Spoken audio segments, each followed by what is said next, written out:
Bueno, muy bien. Están agregándose más personas.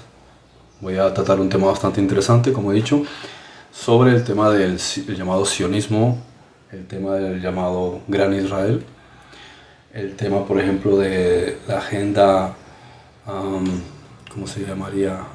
Del plan andina, como algunos lo llaman. Hay los asuntos, bueno, que tienen que ver con Medio Oriente, ¿bien? Aunque es un tema un poco polémico. No sé si lo vaya a censurar TikTok. En fin. Y también es un tema largo y que tiene muchas aristas. Un tema que se podía extender en diferentes áreas. Así que bueno, primero que todo, pues entender que muchos aspectos de lo que ocurre hoy día en Medio Oriente no son necesariamente algo político de la actualidad, sino que se remonta a cuestiones muy antiguas, tanto territoriales como religiosas, filosóficas, ideológicas, pero que empiezan a tener mayor auge a partir de la Primera Guerra Mundial. Sin embargo, digamos que la cosa se empieza a poner mucho más tensa y difícil cuando los ayatolás, cuando la yihad, bueno, sí, movimiento radical islámico derroca al reino de Irán, que antiguamente, que un tiempo antes ya se llamaba, siempre se llamó Persia, ¿no? Entonces a partir de ahí, eh, pues digamos que la cosa empieza a complicarse. No sé si han escuchado sobre el caso Irán-Contra. El caso Irán-Contra es muy interesante porque durante el mandato de Ronald Reagan, bueno, hay que saber que los presidentes de los Estados Unidos siempre han buscado tratar de tener buenas relaciones con los países que exportan petróleo, ¿no? En especial Irak e Irán. De ahí que tengan un interés también en Emiratos Árabes Unidos, Arabia Saudí, Yemen, Qatar, ¿sí? Lo que es Kuwait, todas estas zonas de ahí, ¿sí? Son de especial interés para ellos. Y bueno, una de las personas que más interés tuvo en mantener esto fue Bill Clinton. Pero en tiempos de Ronald Reagan había un problema, y es que ellos sabían que Saddam Hussein tenía ciertos intereses en pues ¿cómo se podría decir? Expandir este concepto de yihad islámica, que es un concepto que viene de mucho atrás y que sirve de interés político. O sea, hay una cuestión, la parte más importante que hay que entender de Medio Oriente es que, como en cualquier parte del mundo, cuando alguien que está en la política quiere mantenerse en el poder, quiere ganar votos, siempre es utilizar la retórica del bando opuesto. Entonces, lo sabrán pues, cualquiera que vive en su país, que conoce cómo son las discusiones entre los partidos políticos. En España, que si el PP, el PSOE; en Estados Unidos, los republicanos contra los demócratas. Si no existiese la oposición, pues entonces no tienes cómo convencer a la gente, ni pueden jugar a quién vela por los intereses de unas minorías o de los que piensan distinto, ¿no? Entonces ahí la cuestión era compleja. ¿Qué ocurre en Medio Oriente? Normalmente no existía eso porque estaban todos bajo el Imperio Otomano. Los turcos tenían control de toda esa región. Era una única nación, era un único. Cuando dicen, no, que esto se llamaba Palestina y esto se llama... No, todo eso es falso, todo eso era el Imperio Otomano. Los turcos habían controlado eso, antes lo habían controlado los selyúcidas, que eran básicamente árabes, ¿sí? O sea, Mahoma en el siglo VII invade progresivamente toda la región, ¿sí? Hacia occidente, llega al norte de África. O sea, una de las mayores conquistas ha sido lo que ha conseguido el Islam, y no ha sido por las buenas, y han impuesto, ¿sí? A la fuerza el Islam. Y eso incluye también el territorio de Medio Oriente, de Al-Quds, como le llamaban, o sea, Tierra Santa, que aunque los romanos lo llamaron Palestina, es decir, Filistea, para humillar a los judíos, en realidad eso se llamaba Judea, Galilea y Samaria, eran las regiones que estuvieron ahí. Entonces, esta idea es que todas las personas tienen que aceptar el Corán como la última revelación, tienen que aceptar a Mahoma como el último profeta de Dios, y todos tienen que someterse. Eso es lo que significa Islam, ¿sí? Lo que es pues sí, la filosofía, ¿sí? del Islam. La sumisión, la completa y absoluta sumisión.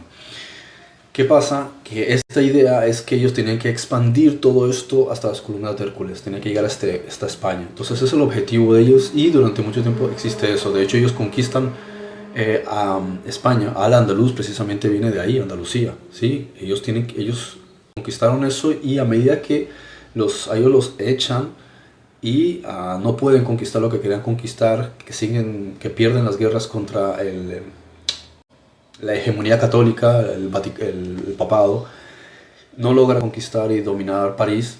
Entonces para ellos es una humillación cuando tuvieron que ir retrocediendo y retrocediendo y retrocediendo. ¿Qué ocurre cuando los británicos le entregan? O sea, se establece que a las personas que están ahí, como el Imperio Otomano fue disuelto a través de los acuerdos de Sykes-Picot, los acuerdos de Bretton Woods, los acuerdos de... bueno, hay varios acuerdos que se hacen en secreto, con algunos para traicionar a los otomanos, ¿sí? Otros lo hacen a las espaldas de los judíos, es decir, juegan a dos bandos, los británicos y los franceses, para llevarse su beneficio, ¿no? Entonces ellos le ofrecen a los musulmanes que ellos les van a dar, les van a ayudar a construir la Gran Arabia, una gran nación que no depende de los otomanos, pero tienen que ayudarles porque los británicos no podían derrocar a los otomanos durante la Primera Guerra Mundial. Era un imperio muy grande, muy fuerte. Entonces lo que hicieron fue infiltrarse dentro de los diferentes grupos musulmanes a lo largo de toda esa región que estaba bajo control de los turcos y decirles, les vamos a ayudar a conseguir una gran Arabia, una Arabia unida, como en el tiempo como Mahoma lo intentó y después se vino abajo. Entonces para ellos fue una motivación. Entonces le ayudaron a los británicos a derrocar al Imperio Otomano. Y resultó que los británicos no cumplieron lo que habían hecho y los franceses tampoco, los traicionaron. Lo que hicieron fue empezar a dividir todo el Imperio Otomano en secciones. Una parte la llamaron Siria, otra parte la llamaron Palestina, otra parte... Pero son nombres inventados por ellos, no son nombres reales. Siria fue porque estaba inspirado en el Imperio Asirio. Irak, eso no tiene nada que ver con el pueblo antiguo, eso se llamaba Babilonia. Irán, de ahí que encuentran esos nombres que todos suenan igual. Kazajistán, Uzbekistán, no sé qué Stan, y todos terminan en Stan. No puede ser que alguien le ponga un nombre Stan, el sufijo Stan, para que suene parecido a otro, porque se lo inventaron los británicos. Entonces todos esos lugares son nombres inventados, fronteras inventadas, porque el tamaño de Irak es de una forma y el de Irán es otro, y el de Siria es otro. Todo fue inventado, ¿sí? Incluyendo las secciones de Palestina. De ellos no les importó en esa división si había judíos, si había musulmanes, si había cristianos, si había beduinos, si había kurdos. No les importó, o armenios. Ellos simplemente fueron dividiendo, los británicos dividieron todo el Imperio Otomano para evitar que se volviese a unir como una gran nación y le fuese imposible a los británicos dominar Medio Oriente, porque ahí no está el petróleo, ¿no? Entonces, ya fue una estrategia simplemente que ellos dividen eso y luego ponen a jerarcas para que organicen y creen sus propios sistemas de Estado a lo largo de lo que fue el proceso de la Segunda Guerra Mundial. Entonces, todos esos países que ustedes ven en Medio Oriente fueron inventados por los británicos, no existían.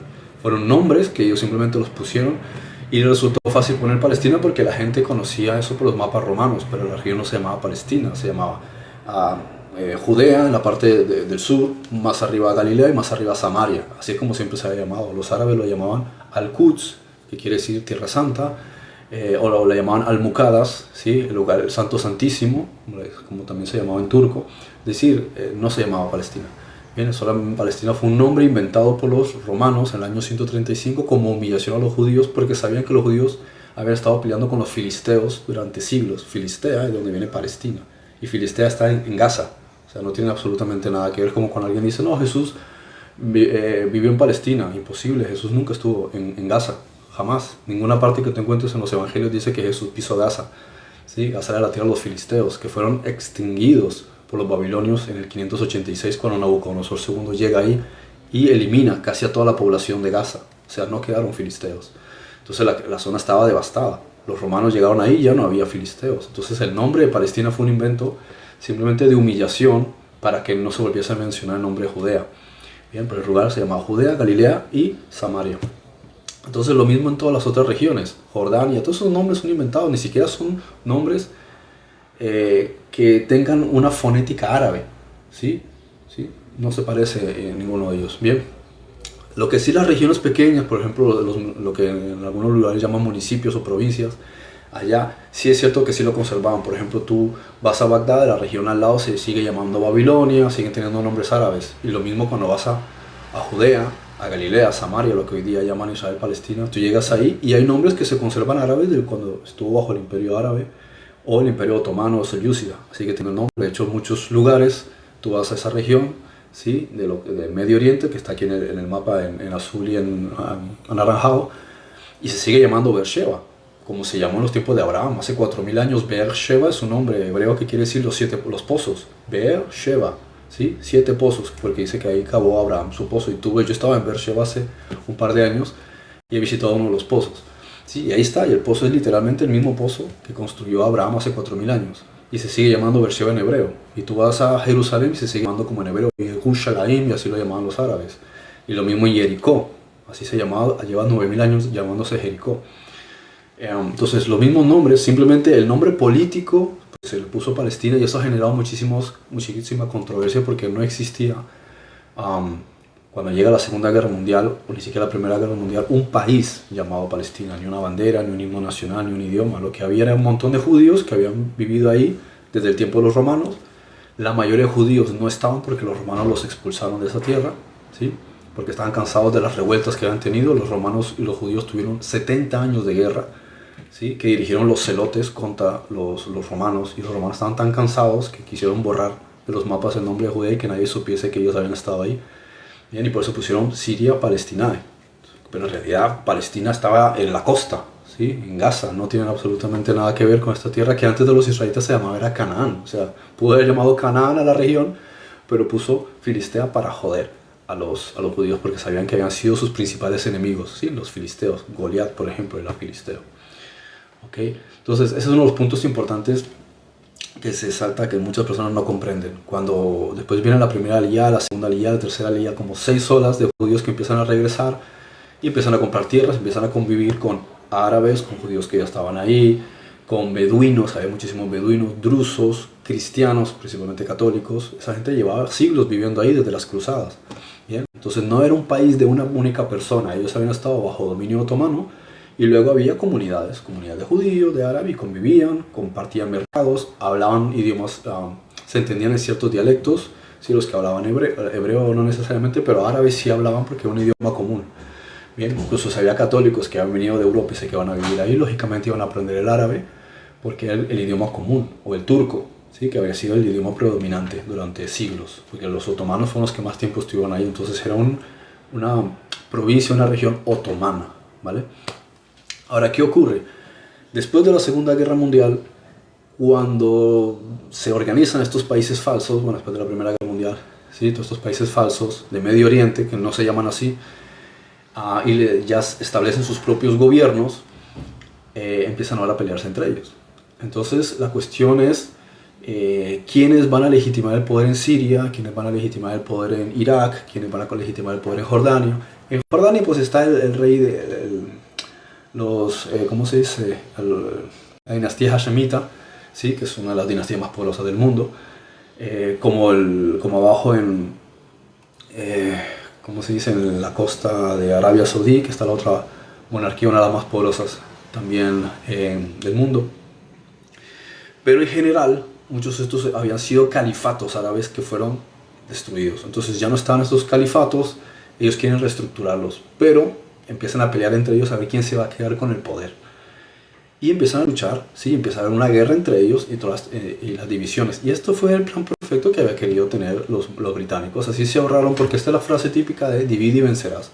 Así los británicos aseguraron de no volver a levantar una gran Arabia, que además fuese una amenaza contra Europa. ¿Por qué? Porque todos los que son de esa región y cualquiera de un servicio de inteligencia sabe perfectamente que en el corazón del Islam está la misión de conquistar Europa. Bien, entonces esto no es ningún secreto. La gente en Occidente no lo sabe y no lo entiende. Por eso no hace más que irse por las ramas con otros argumentos y defender causas que no entienden. Pero si ellos supiesen lo que es el radicalismo islámico de la yihad, sabían que ellos quieren seguir expandiéndose. Ya no es solamente que ocuparon todo el norte de África, donde ellos tenían sus propias religiones, sus propias culturas, costumbres, idiomas, y les impusieron el Islam, exterminaron a los que no aceptaban, y la gente tuvo que aceptar el árabe, y les guste o no, y hasta Marruecos y Sahara, perdón, bueno, sí, hasta Marruecos llegaron, ¿no? Y si hubiese sido por ellos, siguen expandiéndose, pero Europa no se los permitió, ¿no? Se quedó la frontera turca y ahí los turcos se quedaron como en un punto intermedio. Si los turcos dicen, bueno, vamos a quedarnos aquí en un punto intermedio porque nos interesa tener acuerdo, llevarnos bien con Europa. Por eso ellos están en la OTAN. ¿Cómo va a estar un país árabe en la OTAN? Porque tratan de jugar un punto intermedio y hacer ellos de frontera. Y el otro país que les hace de frontera, que divide Europa de los países árabes, es Israel. Entonces, cuando las Naciones Unidas, uno de los primeros acuerdos que hace cuando se establece, ¿sí? El acuerdo 181 creo que es, de la resolución de las Naciones Unidas, que me parece que es el 29 de noviembre del año 47, cuando ellos proponen la idea, pues una división de dos estados, un estado palestino para los árabes que están viviendo en la región y un estado judío o israelí, o sea Israel, para los judíos que vivían en la región. Y ya después cada quien que se organizase, los que estaban ahí como ellos quisiesen, es decir, los árabes sabían que podían vivir con los judíos en principio podían vivir con los árabes, ellos no tenían conflicto. El que estaba generando conflicto había sido Hitler, que había estado teniendo acuerdos con Hussein, que los británicos lo pusieron a Hussein en Jerusalén para que administrase la gestión entre judíos y árabes que estaban viviendo en esa región, porque vivían cientos de miles de judíos, cientos de miles de árabes. Muchos católicos, como digo, beduinos, drusos, vivían en esa región armónicamente, ya incluso con el Imperio Otomano no existía. Pero con el Imperio Británico toma la región, ellos no gestionan, era árabe, no gestionan las cuestiones de los judíos, entonces ellos ponen a Husseini para que él gestione el asunto. Y como se supone que se llevaban bien judíos, musulmanes en Jerusalén y en esa zona, se suponía que iba a hacer las cosas bien, pero empieza a actuar de forma deshonesta y empieza a verse con Hitler, y una de las cosas las ideas de ellos es empezar a generar ataques contra las comunidades judías que vivían en la región de Judea y Galilea y Samaria. Entonces esto empieza a molestar a los judíos que viven en la zona y empieza a haber altercados entre unos y otros. Este le hace un atentado a esto, el otro al otro, este ataca un hotel, el otro ataca un suburbio, y empieza a haber un malestar perdón, en la región, y todo esto o sea, antes y durante la Segunda Guerra Mundial. Entonces se genera un malestar. Cuando se propone la división de dos estados después del Holocausto, después de la Segunda Guerra Mundial, la propuesta, piensan, hombre, puede ser una buena idea, y así dejan de estarse atacando, porque los ingleses ya habían propuesto esto en la India. De hecho, Pakistán es un país inventado, otro de los países inventados. ¿Qué pasó? En la India había tantos conflictos entre los musulmanes y los hindi, ¿sí? Los que practicaban el hinduismo, no comulgaban con los árabes, pero los árabes habían estado dominando India durante mucho tiempo. Entonces había unas masacres increíbles, siendo que en los hindúes, en su cultura, no está el conflicto armado, pero se terminaron teniendo que coger armas y pelear contra los árabes. Entonces la propuesta de los ingleses, que dominaron la región, fue: vamos a crear dos estados o dos países. En este caso lo que hicieron fue crear una sección llamada Pakistán, donde pudieron migrar todos los árabes, y en la India se quedarían todos los indios. Eso también generó ciertos conflictos porque había mucha gente que estaba cruzada, ya habían familias, y bueno, eso fue un tema también político, pero acabó con el problema. Entonces los árabes que habían estado en la India se fueron a vivir a Pakistán, y los de la India pues se quedaron en la India, y así ya solución del problema. Y había una frontera. ¿Qué ocurre con la propuesta de la ONU? Que no respetaba la parte arqueológica, cultural, religiosa, en ningún sentido respetaba nada. Sí es cierto que a la parte árabe le dieron Gaza, una de las partes, esa parte está ahí, está bien, pero de repente se les ocurre, bueno, de repente no, que una de sus propuestas para mantener paz, supuestamente, era dividir la zona de Jerusalén en varias secciones. Entonces eso en realidad no era estratégico. O sea, si ellos están teniendo un conflicto por cuestiones ideológicas, vamos a tener aquí un gran problema si dentro de una misma ciudad que no tiene fronteras, tú vas a poner barrios de estos y vas a decir esta parte de esta parte del otro, y este puede acceder aquí, este aquí. ¿Quién va a administrar eso? ¿Sí? O sea, puede haber radicales, digamos, judíos fanáticos, ¿sí?, que quieran molestar a los musulmanes en esa región porque dicen, no, esto es Jerusalén, es nuestro. Y también puede haber árabes de esa misma región que digan lo contrario, no, esta región es nuestra porque ahí está el Domo de la Roca, ¿sí?, este domo que tiene dorado, y está Al-Aqsa, justo encima donde debería estar el templo de Salomón, así que para ellos es el segundo lugar más sagrado, ellos tienen que entrar ahí. Entonces en realidad eso no va a generar paz, van a estar en un conflicto permanente peleándose si no hay una frontera. De hecho, hoy día precisamente solo contra el ejército israelí. Ellos ponen una frontera. Curiosamente tienen más derechos los árabes que los israelíes en esa zona, es decir, pueden acceder al monte del templo solamente árabes a esa región, y lo vigilan los israelíes. Entonces, si un judío quiere ir a esa región, lo tienen terminantemente prohibido, no lo dejan entrar, ¿sí? Entonces, no puede entrar a esa región, está prohibido. Y para los judíos simplemente dejan la parte de abajo, donde estaba un muro que había extendido Herodes, ¿sí? Herodes el Grande se había extendido un muro de la región de lo que había pertenecido al templo el templo de Jerusalén, ¿sí? Perdón. Entonces ahí vino y se generó pues una situación un tanto densa y complicada respecto de Jerusalén. Por eso cuando Israel, digamos que se independiza, ¿sí? La guerra de la independencia en el 48, o sea, poco después, unos meses después de que se hace la partición del territorio, ellos tienen por capital Tel Aviv, pero cuando tienen la oportunidad de que los iraquíes y los egipcios y los sirios los atacan en la guerra del 67, tienen la oportunidad de recuperar Jerusalén. Y eso lo único que hace pues generar más tensión. Así que es bueno entender que en sí hay cierta tensión pese a que ellos convivían bien. Bien, entonces, ¿por qué empezaron a llevarse mal y por qué empezaron a tener tensiones? Si uno se va al Génesis, te dice que Abraham tuvo 2 hijos. El primer hijo, Ismael, es de donde vienen las 12 tribus de los árabes. Después el segundo hijo, que es Isaac, que es padre de Jacob, que luego le llaman Israel, es de donde vienen las 12 tribus de Israel. Entonces, básicamente, los árabes y los judíos son hermanos lejanos. Bien, y durante mucho tiempo a lo largo de la historia los árabes defendieron a los judíos, ¿sí? Porque eran sus hermanos y pagaban menos impuestos y tenían más derechos, igual que los cristianos, que cualquier otro que viviese dentro de un imperio árabe. Entonces, ¿por qué de repente empiezan estos conflictos entre ellos dos? Pues por los intereses de radicales que querían mantener el control dentro de estas regiones árabes. Entonces ahí viene el levantamiento de la yihad. Entonces, ¿qué hace ciertos grupos políticos en ciertas partes de estos países árabes? Bueno, vamos a dejar de pelear entre nosotros, vamos a inventarnos un nuevo enemigo. Ahora, ¿de dónde sacan el argumento del nuevo enemigo para achacárselo a Israel? De sus propios textos. ¿Qué ocurre? Durante la vida de Mahoma, él escribe una serie de profecías, ¿sí? En estas profecías, él advierte sobre el final de los tiempos, ¿sí? Y él dice que en el final de los tiempos aparecerá un hombre llamado el Mahdi, ¿sí? Que es una especie de libertador que va a ayudar a Isa, es decir, Jesús, ¿sí? En el derrocamiento de un tirano, que va a aparecer una especie de anticristos, ¿sí? O antimesías, al que la cultura islámica llama el Dajjal. Bien, entonces el Dajjal, dentro de las profecías de Mahoma y que después aparecen también en algunos hadices distintos y se menciona, hay algunos comentarios no literales pero sí generales sobre este tema en el Corán. Pero los hadices de Mahoma y de los que vienen después de él advierten sobre el Dajjal, bien, lo que los cristianos llamarían el anticristo, ¿no? O el Belial. Y advierten que él va a surgir de una región, ¿sí? Que hoy día es la frontera entre Afganistán e Irán.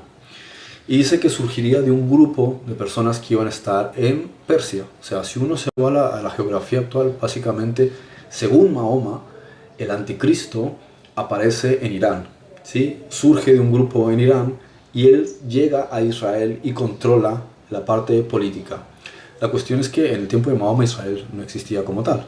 Bien, Israel había sido dividido hacía muchísimo tiempo. De hecho, para el año 722, cuando los asirios se llevan al reino del norte de Israel, ellos ya se habían peleado hacía muchísimo tiempo. El reino de Judá y el reino de Israel llevaban décadas divididos. O sea, no había un reino de Israel. Entonces, cuando Mahoma habla sobre esto, ¿de qué está hablando? Si ahí no había una estructura política ni una nación israelí como tal. En consecuencia, está hablando de algo futuro.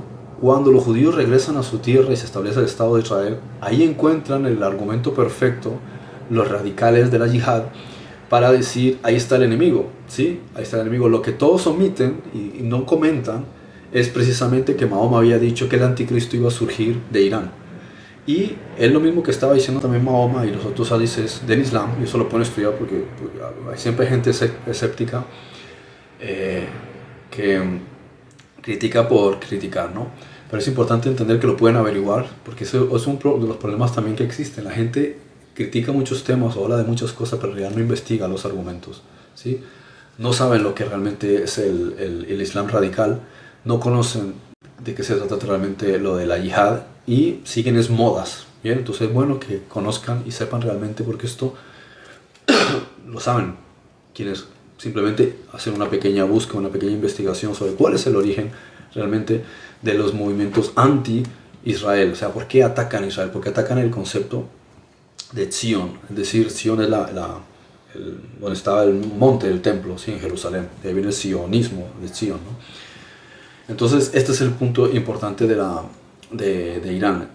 Y de ahí, por ejemplo, Siria, ¿sí? La familia de Assad, que son los primeros que toman el control de toda Siria y están determinados precisamente en utilizar el mismo argumento. Entonces, Assad, aunque ellos son de una filosofía distinta porque son aleuines, que son una forma de Islam muy particular, medio esotérica, suní, igual consideran el mismo argumento. Entonces, para ellos es la excusa perfecta porque entre ellos no tienen que pelear, a pesar de que Irak e Irán estuvieron dándose fuerte durante mucho tiempo, pero ahora tienen un enemigo en común que no les ha hecho nada, pero es la excusa perfecta porque dice, mira, están las profecías, el conflicto final para que venga Isa y se establezca como rey de la tierra, es decir, Jesús. Fíjate, eso lo mencionan en las profecías islámicas, la aparición de Jesús con la ayuda del Mahdi, ¿sí? Que es una especie de libertador islámico.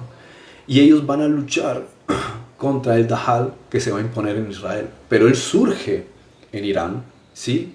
Y sus grupos son de Irán y de Afganistán. Entonces él va a ir allá y ahí empieza el asunto. Entonces, aunque no hay ningún líder en Israel que diga que es el anticristo, para ellos es la excusa perfecta política para mantener el status quo, el estatus de poder y de dominio en esas regiones, oprimir a la gente y utilizar armas y mantener guerras y conflictos y financiar todo tipo de ataques y grupos terroristas. Entonces, cuando Israel se establece, dicen, mira, ahí está, la excusa perfecta para enfocar todo el ataque hacia ellos. Empiezan a utilizar el término, el concepto que se populariza, que es el concepto de sionismo, ¿cómo se podría decir? Mitológico, digamos, o ¿cómo se le podría decir? Que no tiene nada que ver con sionismo, ¿no? Y es que muchas personas cuando escuchan sionismo, ¿sí? Se imaginan una especie de teoría de la conspiración, ¿no? Que hablan, por ejemplo, de un libro de 1870 llamado Los Protocolos de los Sabios de Sion. Cuestión es que el libro es de 1870. Sin embargo, el término sionismo nace en 1910 con Theodor Herzl, ¿sí? Que es la idea de que los judíos vuelvan a su tierra. Pues este concepto ya lleva muchísimo tiempo. Ahí ya había un concepto, o sea, desde el siglo 8 a.C. ya existía la idea de que Israel se volviese a unificar. De hecho, se lo dicen a Jesús: Señor, ¿cuándo vas a restaurar Israel? Y le dicen que el Mesías tiene que retomar las tribus de Israel. O sea, todo el asunto, si ustedes se van al Antiguo Testamento, incluso las palabras de Jesús giraban en torno a lo mismo. Era restablecer Israel nuevamente, volver a traer las tribus perdidas y sacar a los romanos. Antes eran los asirios, en ese entonces eran los romanos. Por eso muchos judíos dijeron, bueno, pues si se supone que Jesús es el Mesías, ¿por qué no expulsó a los romanos y restableció la nación? Se establece como rey como David, unifica todos los reinos y tenemos otra vez la nación. Sin embargo, nada de eso ocurrió, por eso muchos quedaron decepcionados pensando, pues no quedó en nada. Además, Judas Iscariote pensaba que si traicionaba a Yeshua, que si traicionaba a Jesús, posiblemente en el último momento Jesús iba a mostrar sus poderes, iban a bajar ángeles del cielo, iba a levantar a grandes ejércitos a la gente para que se levantasen contra el dominio religioso y principalmente romano. Y cuando él ve que va pasando las horas y lo único que hacen es flagelarle y golpearle y lo crucifican, dice, pues yo esperaba que él reaccionase o se mostrase como el Mesías. Por eso no lo soportó e intentó suicidarse, ¿no? Entonces, todos estos aspectos importantes entenderlo. Que cuando alguien dice sionismo y se refiere a algo fuera de Israel, no entiende el término. Sionismo se refiere a Sion. Es una filosofía antiquísima, aunque no se llamaba así. ¿Sí? Se llamaba, en términos del hebreo, era el regreso de los judíos y de todas las tribus a la región de Israel, que es la región bíblica. O sea, eso lleva 3.500 años. Incluso en tiempos de Abraham ya se le había dicho que esa tierra se le iba a dar. O sea, hablamos de 4.000 años. Y lo curioso es que los árabes nunca tuvieron problemas con eso. De hecho, en el Corán varias veces te dice que Dios le dio esa tierra al pueblo de Israel. Te lo dice y te lo reivindica. Mahoma también lo dijo. Entonces, ¿por qué este conflicto con esta idea? Y el uso, o sea, de formar el término sionismo, yéndose a los protocolos de los sabios de Sion, que ese libro es anterior al movimiento sionista. Entonces, ¿cómo va a ser, si el sionismo nace con Theodor Herzl, cómo puede ser que hay un libro mucho tiempo atrás que habla de sionismo cuando el concepto ni siquiera existía? Bien, porque están hablando de dos tipos de sionismo distintos. Uno es una leyenda urbana, ¿sí? Y otro es el derecho de los judíos de regresar a su tierra y tener la libre determinación de cualquier nación. Bien, entonces ahora hay que entender esto, entonces, ¿de dónde sale este concepto de un sionismo de conquista y de dominio, como puse aquí en el mapa? ¿Sí? ¿De dónde sale esta idea y quién está detrás de un argumento que es totalmente surrealista? Porque en Israel hay 9.000 millones de personas apenas, 2 millones son árabes, 2 millones proceden de Rusia, es decir, con esa cantidad de personas tú no puedes expandir este gráfico que algunas personas le sacan popularidad. En esos países hay cientos de millones de personas. O sea, es prácticamente imposible producir una expansión de esa manera. Ninguna nación podría hacer semejante cosa. No hay recursos en Israel, menos con un país tan chiquitito, para expandirse. ¿Con qué? ¿Con cuántos tanques? ¿Con cuántos aviones? ¿Con cuántas balas? ¿Con cuánta gente? Los exterminarían. O sea, imagínense en este mapa que no hablamos de ejércitos. Imaginemos que en este mapa hay, no sé, 500 personas en una ciudad que ustedes conocen. Y aquí, de este lado, tienen a 50.000 personas. ¿Sí? Estos tienen armas y estos tienen armas. ¿Ustedes se creen que estos 500 se van a meter con estos 500.000 a tratar de quedarse con sus tierras? ¿Cuántos días creen que van a durar? Los exterminan. O sea, el argumento en sí es una completa falacia de que Israel quiere conquistar toda esa región. ¿Sí? Y está sacado de un texto del Génesis, donde se dice que en un futuro mesiánico, con el Mesías, ¿sí?, habrá una expansión de tierra desde el Éufrates hasta el río Nilo. Pero es una cuestión que tiene que ver con una profecía bíblica del tiempo en que la paz mundial sería establecida por el Mesías, el cual también creen los árabes. O sea, es una cuestión de mutuo acuerdo donde la región está dirigida por el Mesías. No tiene absolutamente nada que ver con la cuestión política de hoy día. Sí es cierto que hay un plan, ¿sí?, de que desde el punto de vista militar, o sea, no que se expanda el ejército en todo eso, porque no hay recursos en Israel. 300.000 soldados no tienen capacidad de poder expandirse en una región tan increíblemente grande. Eso es pura ciencia ficción. Quien piensa eso no sabe nada de cuestiones militares. Lo que sí es un plan de tener aviones, satélites, radares desde el punto de vista logístico para controlar la subversión yihadista. Eso sí, control del satélite con la ayuda de Estados Unidos. Eso sí, en esa región, que es una región que siempre está generando alboroto. Pero desde el punto de vista militar, no puedes. Es como un israelí contra 1.000 árabes. No tiene sentido, ni que fueses un superhéroe. No hay forma. Entonces eso que se lo quiten de la casa porque es una completa fantasía y ni siquiera lo plantean en políticas de Israel, ni el Mossad, ni el Amán, ni el Shabak, ni... ¿Por qué? Porque saben que es una completa estupidez. No hay forma. Y aparte, ¿cuánto tiempo vas a estar aguantando esto? ¿Un día? ¿Una semana? ¿Un mes? ¿3 años? ¿Vigilando con ojos en tu espalda para que no te claven un puñal? No, eso no se puede. Bien, no tiene ninguna lógica. Bien, entonces, ¿de dónde sale este concepto de deformar el término sionismo, que simplemente es el derecho de los judíos de estar en su tierra? Y lo han deformado para darle una especie de sentido como de conspiración de gobierno mundial, de los protocolos de los sabios de Sion. Lo curioso es que esos libros, esos textos no lo escribieron judíos, lo escribieron jesuitas franceses, ¿sí?, en 1870, y lo enviaron a Rusia para fomentar los programas, ¿sí?, allá, y después eso estaba dentro de las fuerzas de control policial y militar dentro de la Unión Soviética. Todo esto ocurre durante el periodo de Catalina la Grande, y eso es una de las cosas que ocasiona precisamente los programas en Polonia.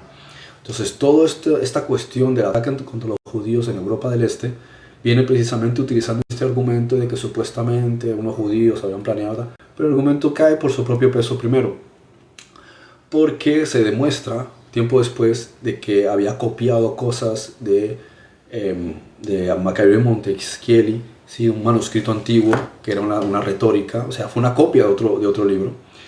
Lo segundo, que todo lo que menciona en realidad se ajusta a la filosofía jesuita, no tiene absolutamente nada que ver con judía. Y lo tercero, que cualquiera que conoce la cultura judía se da cuenta de que el libro tiene contradicciones porque no se ajusta culturalmente a ellos. Sería como decir que un negro escribe un libro en el que se queja del color de la piel negra, o que un chino, ¿sí?, escribe un libro en el que dice que cualquiera que tenga los ojos rasgados se va a ir al infierno. O sea, como, tú te clavarías un puñal a ti mismo. Entonces, el argumento en sí, todo lo que está refiriendo, no se corresponde con la Torá, ¿sí? No se corresponde ni siquiera con la mentalidad judía. ¿Por qué? ¿Qué es la mentalidad judía? En la mentalidad judía tú no puedes poner a dos judíos de acuerdo porque se la pasan peleando entre ellos. Entonces es así. ¿Por qué la gente no lo sabe? Pues porque ellos solucionan sus asuntos a puerta cerrada. Pero a puerta cerrada se agarran a unas riñas y unas discusiones y unos insultos, ¿sí?, que solo falta que se agarren de los pelos. O sea, no es como tú ves en la política, que ellos discuten a lo lejos, con trivialidades y bla, bla, bla. No, en Israel el primer ministro entra a puerta cerrada con el jefe del Mossad y le canta las 40, le pega su insulto y el tipo dimite, ¿sí? Discuten como... O sea, una cosa que en Israel hay es que no existe el concepto de que tú estás en un rango superior y te digo mi capitán, mi alférez. No, en el ejército tú le dices al general tú y le hablas por tu nombre. Tú te encuentras un policía por la calle y tú sabes de qué barrio es, que es primo de fulanito, todo se conoce. Entonces nadie es mejor que nadie, y de hecho si alguien trata de ponerse por encima de otro le dice, en la ley de Dios todos somos iguales, ¿no? Entonces no existe este concepto. Cuando tú le dices a alguien que hay un judío que quiere dominar el mundo, él dirá, pues ese no, de muy judío no tiene, porque es que es tonto. Si somos iguales, ¿cómo que quiere conquistar el mundo? Y aparte, ¿cómo vas a poner de acuerdo a unos tales judíos sionistas? ¿Quiénes son esa gente? ¿Dónde están? Conócelos, ¿cuál es su nombre? No existen. ¿Sí? ¿Cuáles son esos que se han reunido en secreto para dominar el mundo y los buscas? No existen. Si se la pasan peleando entre ellos, o sea, si tú te pones a discutir todo el tiempo con otra persona porque no se ponen de acuerdo, porque el israelí siempre está tratando de destacar, ¿sí?, respecto del otro, y no se pone de acuerdo uno con otro porque siempre quiere llamar la atención. Y este pelea con el otro y discuten y se agarran unas riñas. ¿Cómo se van a poner tres de ellos de acuerdo para fraguar un plan de no sé? No existe. De hecho, lo buscas en documentos, en aspectos culturales. La gente se ríe dentro del judaísmo cuando alguien le habla de estas cuestiones de un supuesto plan de judíos. ¿Dónde están? Búscalos. Entonces te dicen, no, es que los Rothschild. Pero los Rothschild es una familia que tiene que ver con 9 millones de judíos. No tiene absolutamente nada que ver. Y aparte que están mandados a recoger. Los Rothschild solamente han sido, bueno, a lo largo, creo que desde el tiempo de Enrique VIII, creo que era, no me acuerdo cómo se llamaba. Bueno, el rey Enrique, no me acuerdo cuál exactamente es el número, 4, 5, 6, 8. ¿Sí? Se hizo muy buen amigo de Mayer Amschel, porque de ahí venía el nombre Rothschild, quiere decir escudo rojo en alemán. Y él le vendía reliquias porque sabía que le encantaban al rey, ¿sí? Y de esa manera se hicieron muy buenos amigos, y después el rey le dio ciertos derechos sobre tierras y demás, porque los judíos siempre fueron perseguidos y no tenían poder adquisitivo sobre tierras. Podían tener dinero y prestar dinero, ¿sí?, pero no podían poseer tierra. Estaba terminantemente prohibido, aparte que les echaban de cualquier sitio y se les quedaban las cosas. Entonces los judíos en realidad eran unos errantes por ahí que sí podían tener muchas monedas guardadas para prestar, y a veces prestaban a reyes para guerras, o prestaban a reyes para préstamos que necesitasen para, yo qué sé, expansionismo o lo que sea. Pero en sí poder como tal no podían tener. Entonces si tú no tienes poder como tal de tierras y demás, no puedes expandir, no puedes crecer, no puedes nunca cimentarte en algún sitio, siempre vas a estar limitado. Imagínense, por ejemplo, no es lo mismo pensar en un tipo como, no sé, Mark Zuckerberg, Elon Musk o Bill Gates, que tiene el dinero físico que va ganando y después puede ir comprando una isla, va a compra un edificio, invierte en no sé qué, entonces va expandiéndose y se hace cada vez más poderoso. Pero si el dinero que te llega no te dejan que compres nada, porque como eres judío no tienes derecho, solamente puedes prestar dinero y cobrar luego el interés, que el interés pues va a ser un porcentaje, no te va a hacer multimillonario. También estás sujeto a que te puedan robar, porque saben que tienes dinero líquido, ¿sí? En cambio, si tienes una vivienda grande, que te van a hacer, la van a desplazar y se la van a llevar a los hombros. Entonces, ¿qué tanto puedes crecer? No puedes expandir más que comisiones y guardar monedas y ya está. No puedes invertir nunca nada. Entonces no puedes crecer tanto como crecían los reyes, los imperios de las naciones. Entonces es otro argumento también que mucha gente no entiende. Solamente hasta el siglo XIX, que se quitaron tantas restricciones contra los judíos, entonces ya podían acceder a la francmasonería, ya podían comprar viviendas. Llegar a Israel para ellos fue como, qué liberación, podemos comprar tierras, ¿sí? Y entonces ahí es cuando se puede decir que Rothschild pues tiene predomina esta casa y son muy influyentes en el aspecto de Israel y demás, pero solamente son una familia que de hecho ya el Rothschild actual, Baron, es viejísimo. Este tipo ya se le caen ya las uñas y las canas de lo viejo que está, y ellos pues, están mandados a recoger. Ahora mismo hay otras estructuras de poder mucho más influyentes, Warren Buffett, Elon Musk, Jeff Bezos, o sea, ya hay personas que dejan a todo esto, al clan Rothschild detrás y ya está. Después hay algunas personas que sí se han hecho un tanto ricas dentro del judaísmo, en Estados Unidos, en Inglaterra, en Israel, pero en realidad si uno lo compara con los poderes hegemónicos que durante milenios han estado acumulando riquezas, ellos son una cucaracha. Entonces, cuando alguien dice, ¿no?, que los judíos tienen el plan de dominar el mundo, no saben ni de historia ni de cultura. O sea, para empezar, el poder más grande del mundo está en Italia, ¿sí? Es importante que lo estudien y lo investiguen. Cuando el Senado romano empieza a venirse abajo, empieza la decadencia con el concepto de la división romana, ¿sí?, con el imperio de Bizancio. Ellos se van a Venecia y empiezan a estructurar todo lo que es el sistema mercantil y la ley. O sea, las leyes más poderosas que se estructuran en el mundo, el sistema de comercio mercantil, de barcos y todo lo que es el comercio mundial, lo controlan los venecianos, la familia más poderosa del mundo. Y después las dinastías papales. No se crean que quieren elegir a los papas, a ver quién es el que tiene mejor renombre. No, ellos vienen de ser elegidos de castas que vienen de siglos, ¿sí? Y ellos son la segunda dinastía. Todos ellos son llamados la nobleza negra. Y luego entre ellos las mismas estructuras. Y luego durante la Primera y Segunda Guerra Mundial se eliminan a todo el resto de monarquías de Europa y quedan simbólicas. La única que se fusiona, ¿sí?, la casa Windsor, que es originaria germánica. Y luego están las dinastías, como digo, de Qatar y de Arabia Saudí. Pero en realidad ya todo eso fue eliminado y pasaron unas estructuras distintas a los que dominaban la banca. Entonces Rothschild pasó a administrar las gestiones de la banca para la Casa Británica. O sea que él mismo no tenía poder. De hecho, si estudian documentos antiguos encontrarán que la corona británica estableció que los judíos eran su pertenencia, no tenían libertades ni derechos. Y esto quedó abolido después, hace no mucho. Pero durante toda la Edad Media y los tiempos oscuros de Europa, los judíos eran propiedad de la corona británica, no eran seres libres. Entonces, significa que si tú no tienes derechos, tú no puedes tener poder adquisitivo ni puedes tener ningún tipo de poder.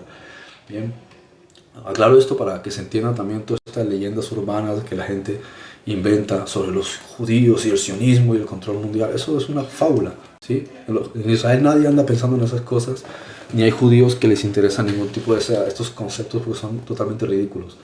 Bien, la sola idea de pensar que Israel se va a expandir es tirarse la soga al cuello, ¿sí? Porque los acaban, los eliminan los que están alrededor.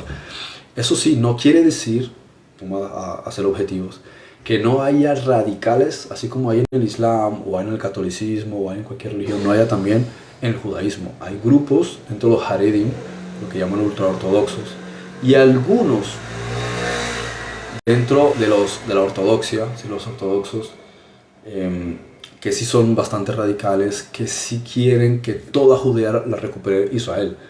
Si Israel recupera toda Judea, quiere decir que también Cisjordania tendría que ser parte de Israel. Y hay comunidades que están viviendo en la otra parte de Palestina. O sea, lo que se denomina Palestina es una parte de Gaza, que antiguamente se llamaba Filistea, los filisteos, y está una parte de Cisjordania que antiguamente era parte de Judea.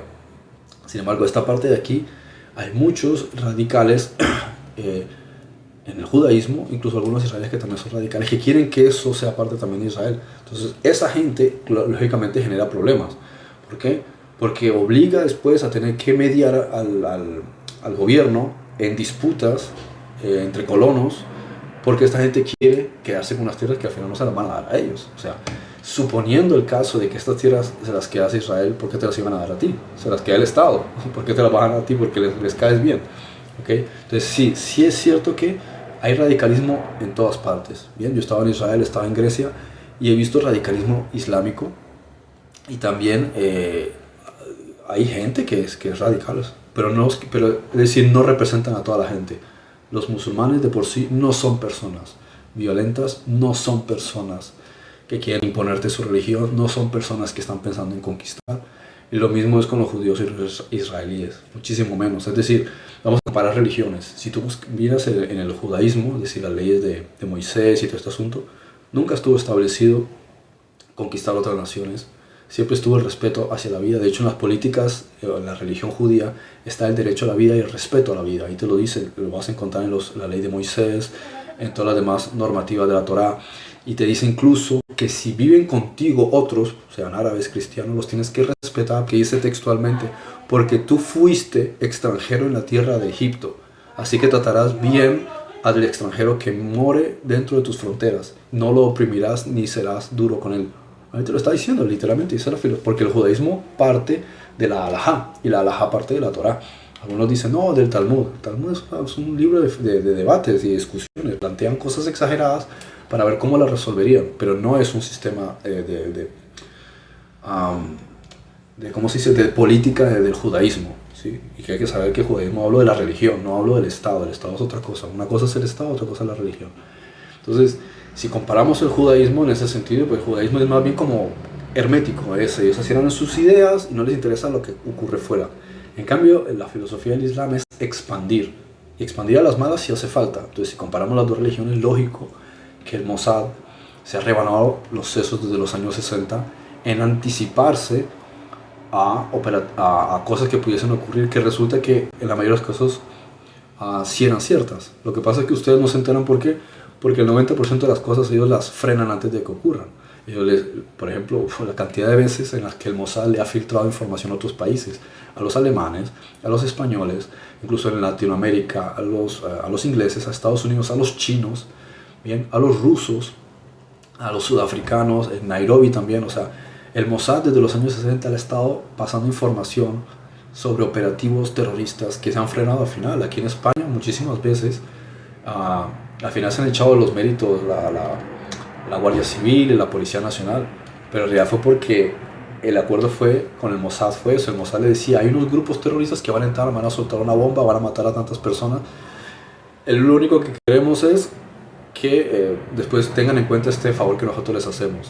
A cambio, si quieren ustedes, échense los méritos. Entonces decía, no, fuimos nosotros, pero en realidad fue el Mossad el que le pasó la información. Y ha habido operativos entre la Guardia Civil, la Guardia Costera Española, la Policía Nacional, con el Mossad en territorio español para controlar grupos terroristas. Y también ha pasado en el norte, ¿sí?, en País Vasco, contra los grupos terroristas. Y en Irlanda también. O sea, el Mossad ha hecho todas estas cosas, pero la clave de ellos es mantener el anonimato. Y Estados Unidos, precisamente, una de las políticas que ha acordado con ellos es lo mismo. Mantengan lo que ustedes hacen en secreto y preferiblemente déjenos a nosotros gestionar, porque si la opinión pública se entera de que ustedes están haciendo esto, los van a atacar más. Entonces lo único que ganan es más alimentar la mala reputación que a veces quieren utilizar en vuestra contra. Entonces más bien es denos a nosotros la información y nosotros la gestionamos. Y así ha hecho el Mossad. El Mossad le ha dado muchísima información a la CIA y al FBI para gestiones. A veces las han tenido en cuenta, otras veces no, por ya huecos internos de ellos, que partes oscuras de sus operativos. Pero en realidad el Mossad le ha salvado, como se dice vulgarmente, le ha salvado el culo muchísimas veces, especialmente a Europa, a través de filtrar esa información. A veces la han aprovechado, a veces no. De hecho, el Mossad le confirmó a Juan Pablo II que quien intentó el asesinato contra él fue el ayatolá. O sea, una de las primeras cosas que hacen los ayatolás cuando toman el control de Irán en el 79 fue empezar la yihad e iniciar su primer operativo. Y el primer operativo fue un atentado para matar a Juan Pablo II. Ningún servicio de inteligencia pudo descubrir quién había sido, salvo el Mossad, que se lo confirmó a él. Se lo dijeron. Y bueno, hubo una confirmación entre el Mossad, que se lo dijo a Juan Pablo II, y después él, que entró en la prisión donde está la persona que le intentó asesinar, y en el oído se lo confesó, le dijo, fueron los ayatolás que me mandaron para matarte, ¿no? Entonces aquí todas estas cosas es interesante, porque a veces se suele hablar de siempre las cosas negativas respecto de esto, pero no se entiende lo que hay detrás. Y no digo que a veces el Mossad no haya tenido una política a veces muy estricta, muy exagerada, sí, pero que también cuando tienes que enfrentarte contra grupos radicales que no respetan la vida, que no respetan a su propia gente, que utilizan a sus propias mujeres y niños como escudos humanos, esto no es retórica para quedar bien, literalmente es lo que hacen, ¿sí? Porque para ellos, si una mujer que tú utilizas como escudo humano muere en nombre de Alá, entonces ella va a ir al paraíso y su familia será honrada, y de hecho lo hacen. Incluso sus familias luego les llevan presentes, les llevan dinero, los felicitan. ¿Por qué? Porque hay un lavado de cerebro. Muchas veces en muchos colegios, no en todos, en muchas partes de ciertos países, desde niños a los niños les dicen que si mueren en nombre de Alá es algo bueno y su familia va a ser honrada y el nombre de su familia va a quedar registrado y los van a honrar, y de hecho los felicitan. Entonces claro, si tú le lavas el cerebro a un niño desde pequeño con estas ideas, muchos de ellos posiblemente empiezan a tener un odio hacia gente a la que ni conocen, gringos, israelíes, europeos, ¿sí? O sea, estás utilizando la mente de un niño en ese... o sea, es una cuestión tanto rastrera, ¿no? Y otras veces los presionan para que se presten para llevar una bomba a donde hay un retén militar. Entonces imagínense, el soldado ve a un niño acercándose con algo dentro de la camisa y dice, ¿qué hago? Le apunto para que se detenga, luego viene un cámara y me graba justamente cuando estoy apuntando a un niño, van a decir que presionamos a los niños, pero ¿y si realmente es un explosivo? Y ha pasado, de hecho pasó una vez que varios israelíes, jóvenes soldados, apuntaron a un niño y le dijeron, levántate la camisa porque no sea que tengas un explosivo y nos matas a todos. El niño se levantó la camisa, no había nada. Pero fue tal la presión pública contra ellos que el Tribunal Supremo tuvo que meterlos presos durante 2 meses.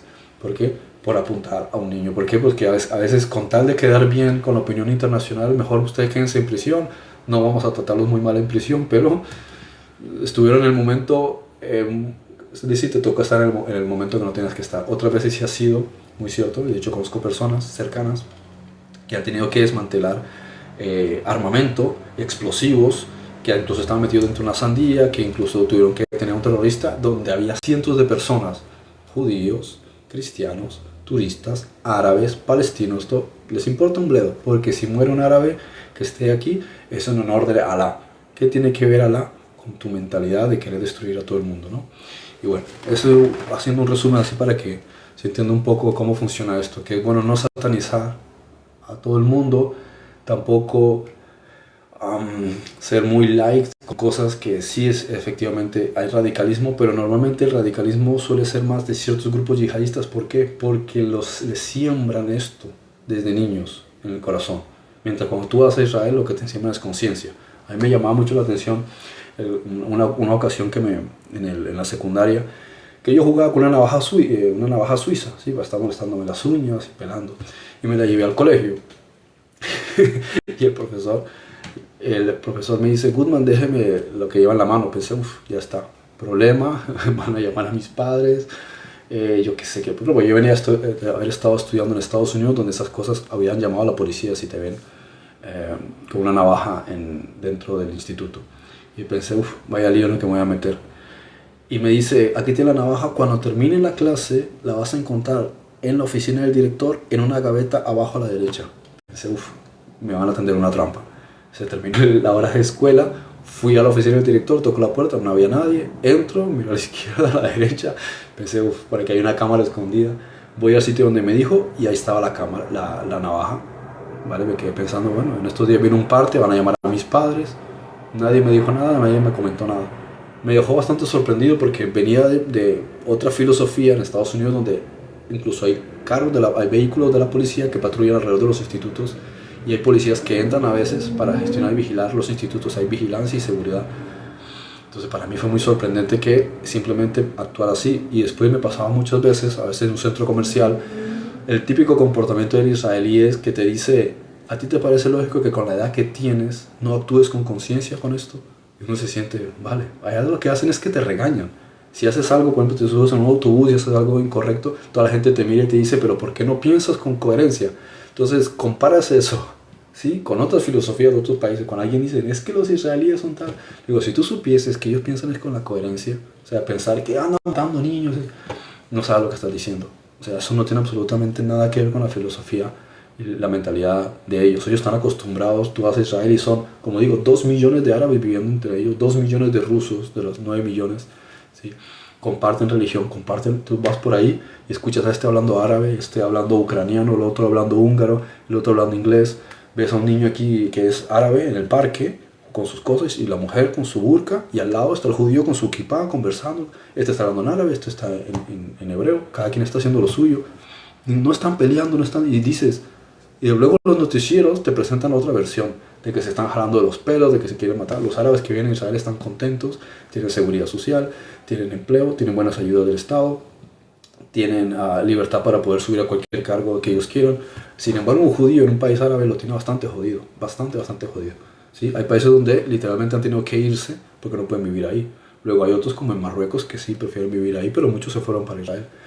Y hay otros en los que literalmente, como digo, los persiguen igual que los cristianos y los matan. Entonces cuando alguien te dice, no, que los judíos son intolerantes, ¿cómo van a ser intolerantes si conviven con gente de todas partes del mundo? Israel es básicamente gente de todas partes del mundo. ¿Cómo? La gente que llegó ahí, la gran mayoría, ponle el 85% de la gente que llegó a Israel después de la Segunda Guerra Mundial, venían de Europa, de Egipto, de Irak, de Argentina, de Estados Unidos, venían de todas partes del mundo. Entonces son descendientes, tienen doble pasaporte, son gente de todas partes del mundo, de todas las razas. Tú ves negros, tú ves 100, por lo menos 200.000 negros viviendo en Israel, más de 100.000 marroquíes, como 50.000 iraníes. Entonces es absurdo cuando alguien dice que son intolerables con otras razas cuando precisamente ellos son una mezcla racial de todas partes, ¿no?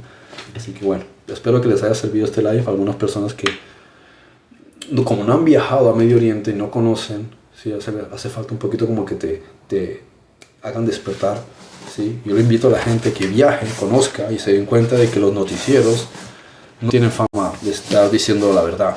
De hecho, esos mismos que te dicen que Rusia es esto y que Israel es lo otro, son los mismos que hace un par de años os dijeron inyéctense esto por vuestra seguridad, y luego la gente quedó esterilizado, tuvieron coágulos en la sangre. Así que lo que hagan, tomen también conciencia, ¿no? Así que bueno, ya con esto concluyo. No sé si pusieron preguntas, no estoy pendiente de... No sé si pusieron preguntas, perdonen. Sí, André, como dices tú, hay de todo. He conocido gente maravillosa judía islámica, yo también. He conocido gente fantástica, sí, judía, gente fantástica israelí, he conocido gente fantástica árabe, musulmana. He tenido negocios con marroquíes, con musulmanes, y saben que soy israelí. Y no tengo nada de qué discutir ni estar peleando en ningún sentido. Es decir, tenemos un mismo Dios, tú lo llamas Alá, yo lo llamo Jehová, ¿sí? ¿Cuál es el problema? Ellos creen incluso en Isa también, en Jesús.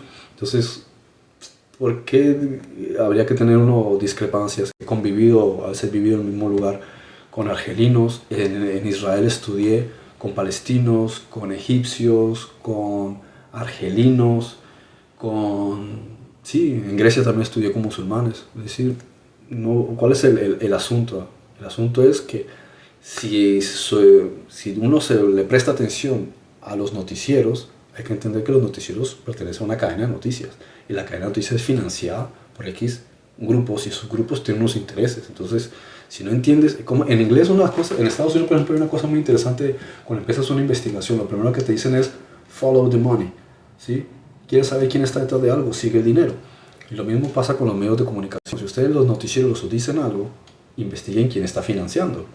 Ahí es donde se empiezan a dar cuenta de quién está detrás de agendas, movimientos, ideologías, todas estas cosas. Como cuando hablan de la causa palestina. La causa palestina es un invento de egipcios. Yasser Arafat, o sea, muchos de estos líderes eran egipcios. ¿Qué causa palestina? La causa palestina es: tú tienes tu tierra, los israelíes tienen su tierra, ¿sí? No tiene nada que estar peleando de nada. Entonces, ¿cuál causa palestina? Jamás lucha por los derechos de Gaza. Claro, por eso revientan misiles contra los gazatíes, los secuestran, los torturan, les dicen que colaboran con el enemigo, matan a su propia gente y la usan de escudos humanos. Esa es la causa por la que lucha Hamas. Atacar a Israel. Pues Israel, según el Corán y Mahoma, ellos están en su tierra, pero Hamas no tiene ningún derecho de legitimidad. Hamas, de hecho, significa literalmente violencia.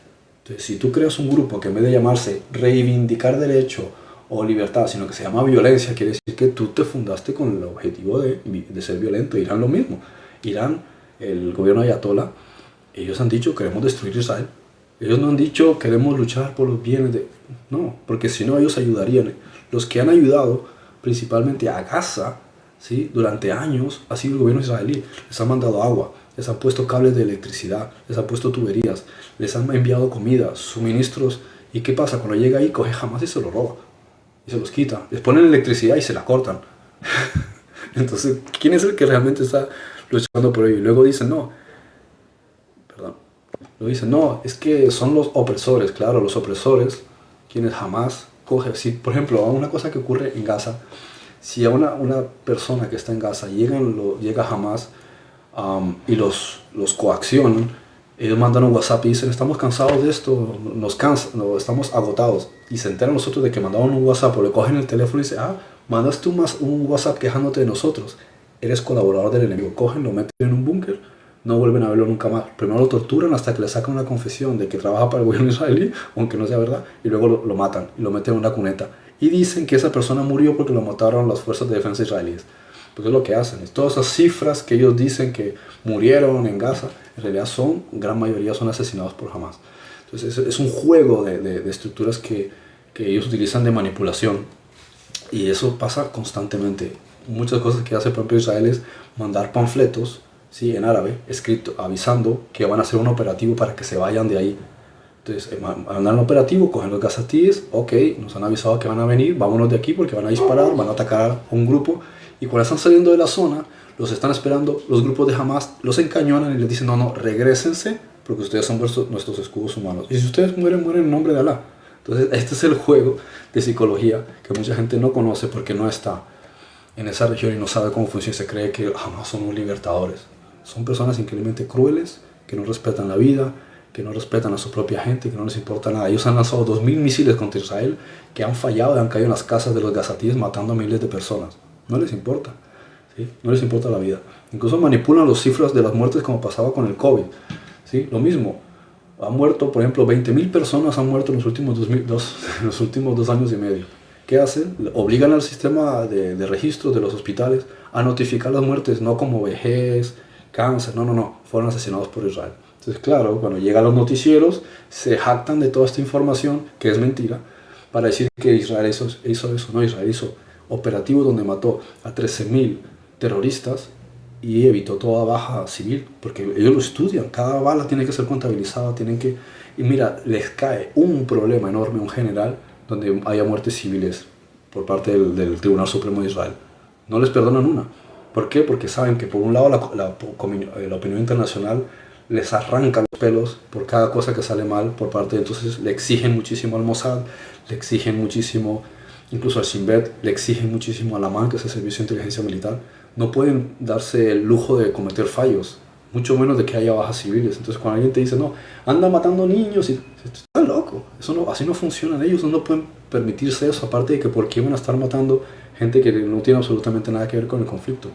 Bien, totalmente falso. Israel no ataca con discriminación, todo lo contrario, estudia perfectamente, ¿sí?, todos los casos antes de llevar a cabo un operativo. De hecho, cuando ocurrió lo del 7 de octubre, Netanyahu le dijo al general de las Fuerzas Armadas, dirige un operativo inmediatamente.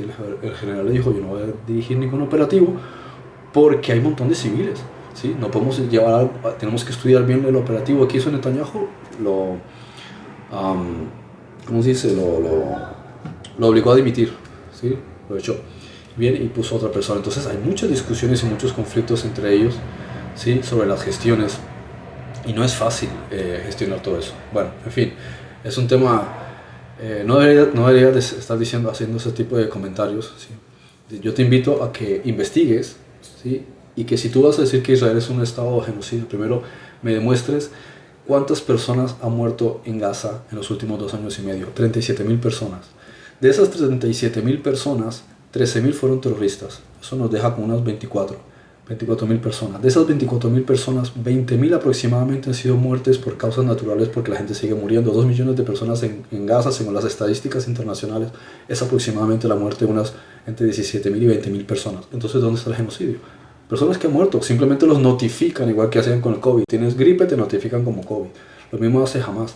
Ahora, si tú crees que eso es genocidio, yo te invito a que me muestres qué es entonces 370.000 personas muertas en Yemen por causa de los hutíes. Es 10 veces más que eso. Te invito a que te pongas a partir de ahora a hacer propaganda y llamar genocida a los yemeníes.